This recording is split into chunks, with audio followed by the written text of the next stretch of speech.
Gue nggak mau nginep di sini, gue mau pulang, gue bilang gitu. Nah, ya udah kalau mau pulang mah katanya. Oh ya udah tuh, alhamdulillah dalam hati gue diperbolehkan pulang tuh sama tukang nasi goreng. Karena gue ngelihatnya dia sosoknya orang gitu ya, bukan yang malu. Halo guys, ya ketemu lagi sama gue Wahyu Adi S. Di video gue kali ini pengen ngebahas yang ringan-ringan aja, karena lagi iseng ngebersihin helm-helm lama bro. Jadi gue ada helm penuh kenangan sih sebenarnya. Helm yang memang gue punya, tapi jarang gue pakai juga. Nah ini nih, Arai GP6 ya. Gue punya kenangan helm ini nih. Tapi bukan helm ini, dulu gue punya helm sama persis kayak ini. Gue pakai buat touring. Jadi memang ada kisah enaknya, ada kisah mistisnya. Ya tapi itulah helm ya. Di balik semua helm yang kita pakai biasanya itu punya nilai histori sendiri gitu. Contohnya kayak helm yang ini nih gitu. Dulu gua tahun 2021 ya. Tanggal 29 kalau nggak salah itu. Gua pakai ya Arai mobil juga. Arai mau buat mobil ya. Istri gue juga pakai JPJ 3 tuh istri gue tuh. Gue pakai yang full face. Touring lah ceritanya ke daerah Jawa Tengah. Sambil ngerokok ya bro ya, biar enak kita ngobrolnya. Singkat cerita udah sampai tuh. Pokoknya di perjalanan dulu lah. Di perjalanan itu benar-benar obstacle-nya luar biasa. Banyak banget halang rintangnya. Karena di saat itu memang lagi musim hujan, tapi memang ya gue paksakan untuk jalan.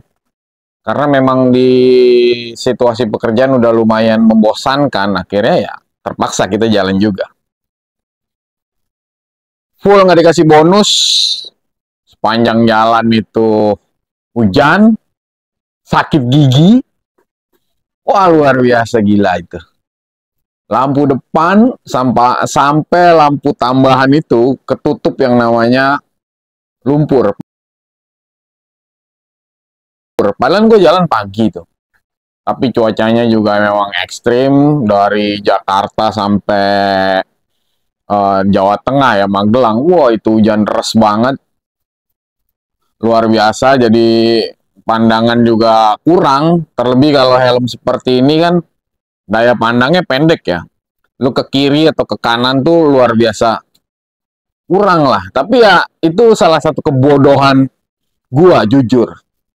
Touring pakai helm yang tidak semestinya.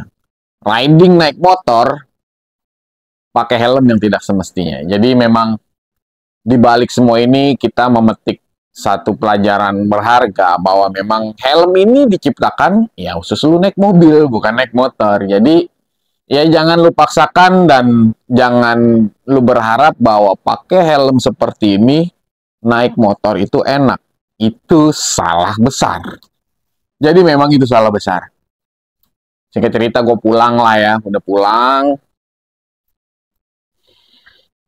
Dalam perjalanan pulang tuh gue ke Nepal Panjava, terus ke daerah Jogja. Banyaklah perjalanan yang gue lakukan saat itu.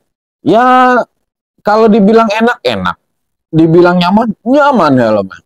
Cuman yang bikin gak enak itu daya pandang. Ketika lu touring lu harus punya daya pandang yang memang luas. Kenapa gue bilang luas? Karena memang jalan tersebut, daerah tersebut adalah jalan dan daerah yang jarang lu laluin. Jadi mau nggak mau lu harus adaptasi luar biasa jalur yang akan lu lintasi. Baik itu perjalanan, situasi kiri kanan. Dan untungnya perjalanan yang gue lakukan itu bukan malam hari, jadi siang hari. Kalau malam hari lebih parah, karena waktu itu kacanya juga kaca dark flat. Luar biasa, brother. Sangat tersiksa. Jadi memang itu adalah kebodohan yang gue lakukan 2 kali. Istri gue pakai yang half face, masih mendingan lah pakai kacamata. Hujan lagi ya kan. Pulangnya hujan juga. Wah, itu luar biasa. Sangat-sangat mengganggu. Akhirnya, puncak dari cerita kita ini adalah di perjalanan pulang. Gua ambil jalur selatan, yaitu jalur menuju Bandung. Gua pulang kan dua motor ya. Gua sama istri gua, temen gua juga sama istrinya. Jadi dua motor. Itu waktu itu sekitar jam 4 sore itu. Di kejauhan kita lihat ada salah satu bikers anak Vespa ya. Dia lagi meringkuk kayak tuh di mesin ATM. Kita juga kasihan tuh ngeliatnya. Kita panggil tuh, bro, sini bro, ngopi bareng. Dia pikir dipanggil bukan dia tuh, dia celingak. Kasihan juga kan, iya lu, gua panggil. Datanglah dia, merapat ke gua. Makan bro, wah makasih bang. Ngopi bro, wah makasih bang katanya. Minum apa aja ambil ya, ntar gua yang bayar gitu kan. Ternyata dia punya satu nih. Boleh nggak gue minta minum yang lain bang? Apa tuh? Dia bilangnya kalau nggak extra jos, es teh manis. Oh, lu gile bro. Hujan nih, orang kan senengnya yang hangat-hangat ya. Iya bro, gue dari Bali nih katanya. Udah 2 bulan sampai itu, gila lu gue bilang. Kita lihat, udah terlalu sore nih. Udah mau menjelang maghrib kan. Akhirnya kita putuskan untuk cabut nih. Bro, gue lanjut ya. Ya, namanya kita kan sesama bikers ya. Bukannya kita dalam artian mau ria atau mau sombong gitu. Saat itu pas kita mau perjalanan pulang, mau perpisahan ya sama dia ya. Kan gue tanya, lu tujuan kemana? Tujuan gue mau ke Bandung. Oh iya bareng dong sama gue, ayo gue ke Bandung juga. Waduh, udah kesorean bro. Karena hujan nih. Dan terlebih yang jalur yang akan mau dilewatin kan hutan. Gue lebih baik stay dulu, besok pagi gue baru jalan. Ya udah bro, pokoknya hati-hati katanya. Saran gue sih lu jangan jalan dah katanya. Karena sono hutan gini. Kawan gue tetap, udah gue tahu jalannya, udah ayo cabut katanya. Sebelum gue cabut ya mohon maaf sekali lagi bukannya gue pamer. Istri gue bilang, ya kasih duit, kasihan mungkin dia nggak ada duit. Oh ya udah, kira gue kepelin lah duit, nggak seberapa lah gitu ya. Bro nih bro, wah jangan bang, gue udah pegang aja, mungkin berguna buat lu buat bensin nanti. Alhamdulillah diterima tuh sama dia dan dia ngucap tuh, semoga selamat sampai tujuan bang, gua doain bang. Kita sesama biker senasib di jalan saling mendoakan. Oh iya terima kasih gue bilang. Ya udah, gua mau jalan itu azan maghrib. Gua udah bilang tuh, nah dulu nunggu azan kita baru jalan. Udah jalan aja. Aduh, udah deg-degan nih hati gue nih. Oh ya udahlah, pikir gue ya kawan gue paham kan dari situ ya udah gue jalan. Singkat cerita gue jalan. Tapi karena dia ngerasa dia paham jalan, dia duluan tuh. Gue ketinggalan. Itu udah lumayan gelap banget. Hujan, situasinya kiri kanan hutan, yang rumah juga kiri kanan hampir berjauhan ya. Jaraknya malah kadang satu, kadang berapa kilo lagi baru ada rumah atau warung gitu. Dan itu memang kondisinya udah gelap, jadi warung sandai yang kita lewatin pun warung udah tutup, rumah juga udah tutup gitu. Singkat cerita temen gue bablas, gue ketinggalan. Dan jalan ini sepi. Kok jalan yang gue lewatin makin lama makin aneh nih gue bilang. Kalau kita ngeliat di map kan biru ya, nyambung ya. Ternyata jalan yang gue lewatin itu mapnya titik-titik tuh kayak jalan kaki. Nah, di sini gue udah mulai panik nih, ini bener jalanan apa nih? Tapi yang gue lewatin tetap itu jalanan aspal. Dan masih ada marka jalan, jalanannya putih. Lampu gue udah kurang terang karena cahayanya putih ditambah hujan. Lampu tembak juga sudah nggak memungkinkan. Ya udah gue patokannya sama jalanan aspal dan marka jalan. Tapi yang gue lihat itu bener-bener aspal. Sekitar perjalanan itu pokoknya hampir 2 jam tuh. Gue gak ketemu sama temen gue. Gue bilang nih kemana nih orang ya? Apa gue yang nyasar, salah belok, apa dia yang gimana gitu ya. Istri gue juga udah curiga nih kayaknya kita nyasar. Udahlah, mau nyasar mau gak yang penting ini jalanan masih jalan raya. Istri gue notice kayaknya kita tadi lewat sini lagi nih katanya. Ah yang bener lu, iya. Udahlah lu zikir lah. Intinya supaya kita selamat keluar dari hutan ini. Udah tuh sambil jalan sambil zikir, hujan, nggak ada. Aduh, pokoknya intinya kayaknya sepertinya gue nyangsang di alam yang berbeda tuh. Tapi ya gue masih positive thinking, kawan gue ada di depan. Ternyata setelah gue, ya mungkin gue berpasrah ya, pasrah apapun yang terjadi, ya gue pengennya pulang, gue nggak pengen terjadi apa-apa di sini. Ketemu itu sama temen gue di depan. Temen gue nanya, lu dari mana aja katanya. Ya gue tanya balik, lalu yang kemana? Lu jalannya buru-buru, gue ditinggal kan. Gila lu ayo buruan katanya gitu. Buruan gue bilang, gue stop lagi tuh. Tanpa gue kasih tahu sebelumnya ya sama dia kalau gue tuh perjalanan kayaknya gue berbeda alam gitu. Lu tadi nungguin gue udah berapa lama? 15 menitan katanya. Lah gila gue bilang, lah di jam gue aja 2 jaman. Wah gue liat lah menitnya balik bro. Itu yang gue sampai sekarang masih bingung ya. Lah gue tadi 2 jam kemana gitu. Temen gue bilang cuma 15 menit. 10 sampai 15 menit gue di belakang dia. Udahlah, bodo amat lah. Gue nggak ngomong sama dia. Lewatlah jalan itu. Ternyata jalanan itu yang gue lihat, gue kan tetap di belakang dia. Gue lihat jalanan itu belok kiri. Yang gue tahu nih dia mau bablas lurus. Gue ngeliat di depan itu tuh pohon 3 biji. Dia lurus ada mobil dari sini. Buat mau kena tuh ke dia kan. Dia hanya ngindar mau kena ke gua. Itu mobil langsung tuh teriak. Wah teriak. Sialan gua bilang nih. Ini orang kena bikin gua celaka ini ya kan. Ya udahlah. Tiba-tiba gua berhenti sama dia. Gua sama kawan gua berhenti lah. Gua lihat di situ ada warung. Yang gua lihat nggak ada warung, nggak ada rumah, nggak ada orang. Yang karena yang kiri kanan memang hutan. Lah kok ada warung ya gua bilang. Kawan gue bilang, berhenti dulu, tadi ada orang juga nerakin gue. Ah, kagak ada yang nerakin lu, gue bilang. Iya itu, tadi ada orang tuh nerakin gue. Yaudah deh, gue berhenti, gue salah lagi bingung ya. Ya gue berhenti, lah iya ada orang, ada warung, ada rumah, ada kayak gedung pertemuan lah, gue juga bingung tuh. Tadi yang gue lihat itu nggak ada apa-apa, gelap, hutan lah gitu. Ya udahlah, singkat cerita gue berhenti. Berhenti di warung nasi goreng. Makan dulu katanya. Ah, gue nggak lapar, gue kebelet kencing, gue bilang. Nah, gue nanya tuh sama tukang nasi goreng, Kang. Saya mau kencing di mana ya? Oh, itu di depan ada surau. Lah, ada masjid, gue bilang. Tadi kagak ada masjid, hutan, gue bilang. Ya udahlah, gue nggak mau mikir yang aneh-aneh. Yang penting gue kencing dulu. Gue izin kencing tuh di seberang jalan. Pas gue kencing, assalamualaikum dong, masuk masjid. Gue pikir ada marbot. Assalamualaikum, gue bilang. Ternyata nggak ada yang jawab. Ah yaudah dah, daripada gue kencing di celana ya. Temboknya segini nih. Depan gue hutan. Tembok segini. Gue kencing, di belakang ada yang teriak tuh. Teriak pelan ya. Samar lah gitu. Tapi teriak nadanya. Buruan pergi gitu.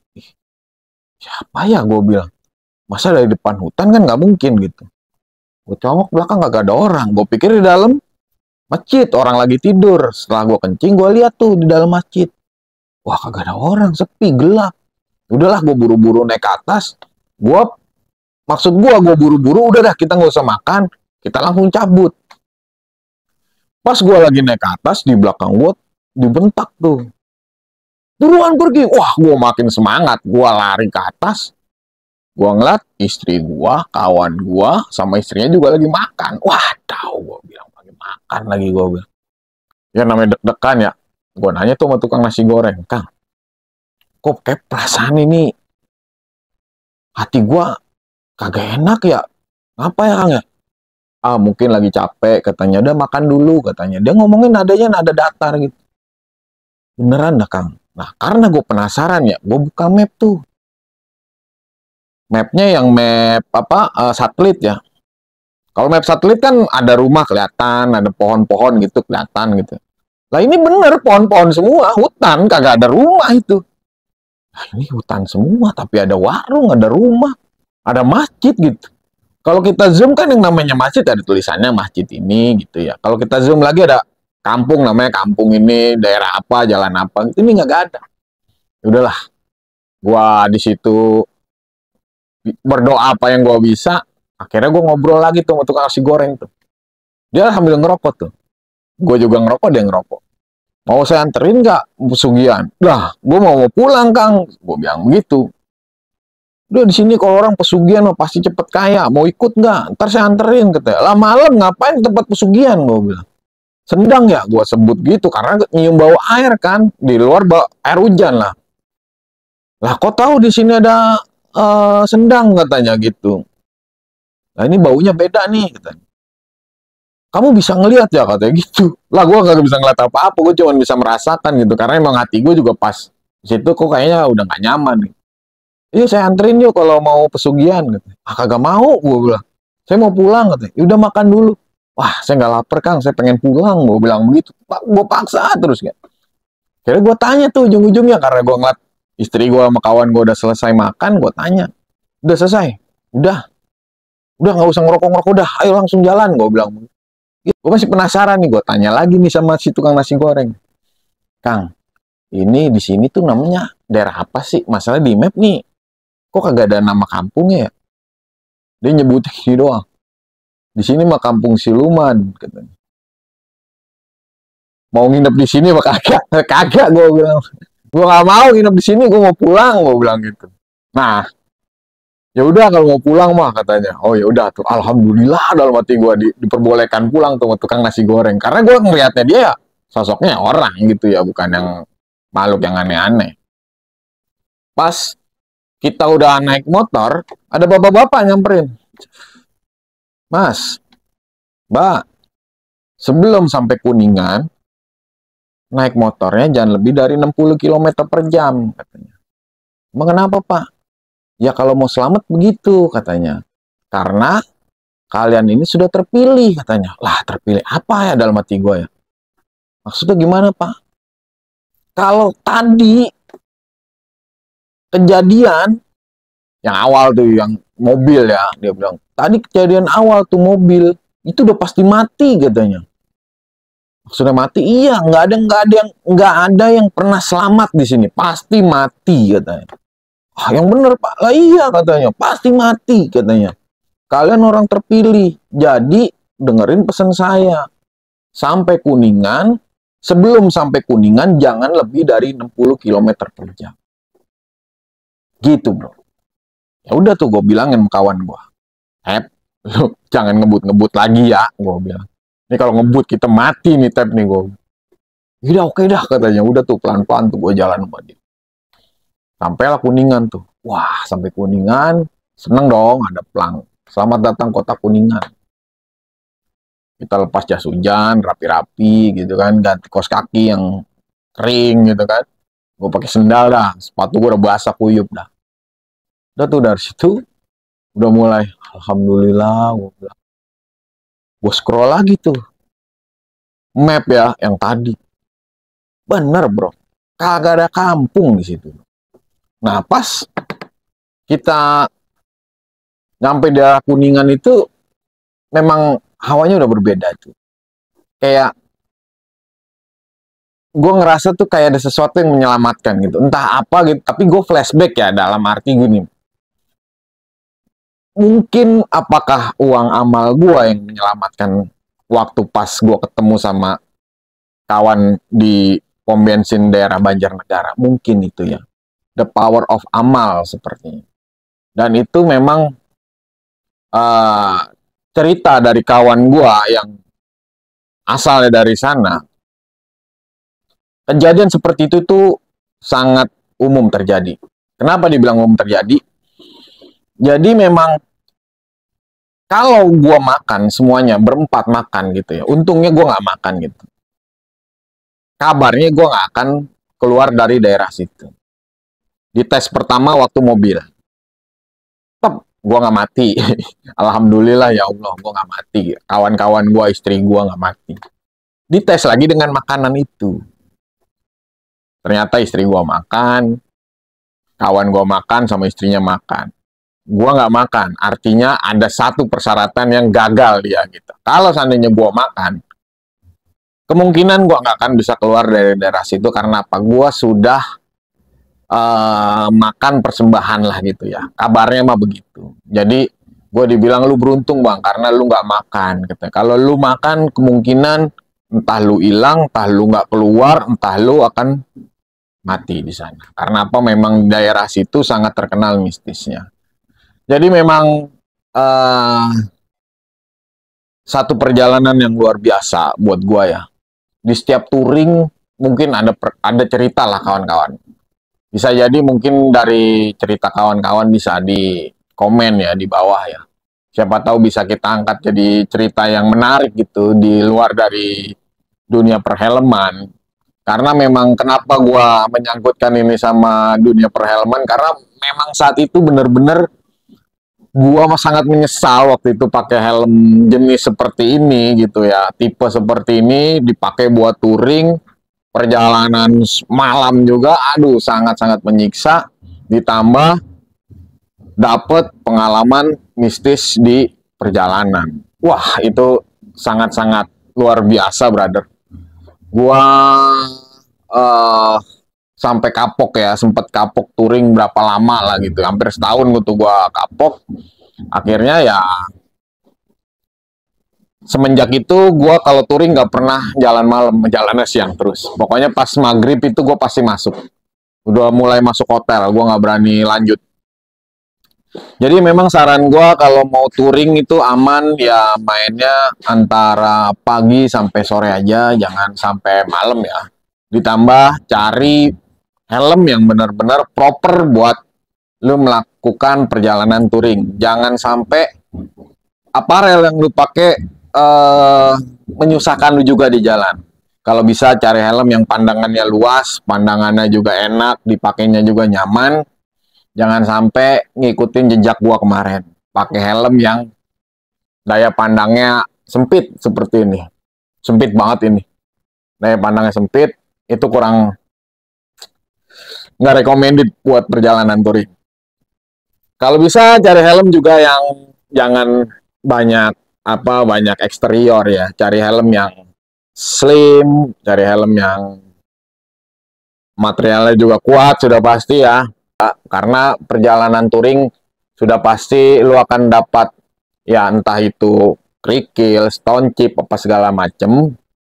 Jadi kalau pakai helm mahal tuh kadang-kadang anak-anak, aduh sayang bang kemarin pakai touring helm gue lecet, terus pakai ini pakai itu helm gue jadinya kotor. Nah daripada lu dapat keluh kesah seperti itu, lu cari helm-helm lokal aja yang memang sangat proper, yang sudah berstandarnya jelas ya, SNI, kalau bisa tetap full face. Dan ya banyaklah helm-helm lokal yang keren-keren ya, seperti yang biasa gue pakai, ya enggak? The Local Pride, ya enggak? Itu helm enak tuh dipakai buat touring, karena kemarin pas gue ke Sembalun juga pakai itu, enak helmnya. Kalau memang ada double visor, jangan lagu-laguan lah pakai kaca-kaca gelap buat perjalanan jauh, itu pasti akan menyusahkan lo juga. Kalau bisa double visor itu lebih enak. Jadi segitu aja pengalaman touring gua.